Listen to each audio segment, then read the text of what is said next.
Ever add duplicates to a list by accident? There is a better tool for the job. The first thing sets enforce is uniqueness. A list can hold the same value multiple times. Add the number 5 10 times and you get 10 5s. With a set, duplicates are automatically discarded. The moment you add an existing value, the set simply ignores it. This single property makes sets ideal whenever you need a collection of unique items. Sets also win on lookup speed. Checking if a value is in a list scans every element. That is O of n.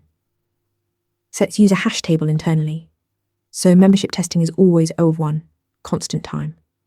A set with 1,000,000 elements checks membership just as fast as one with 10. Frequent membership checks? Always use a set.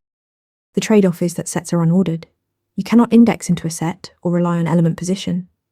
But in practice, that rarely matters when you are reaching for a set.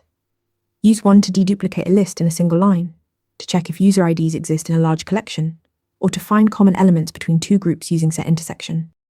Unique elements fast lookups, use a set. Need order or duplicates? Use a list. Follow for more Python interview prep. Want to get better at answering questions like this? With Interview Mentor, you practice real interview questions out loud. You get personalized feedback and a grade on every answer, and you can track your improvement over time.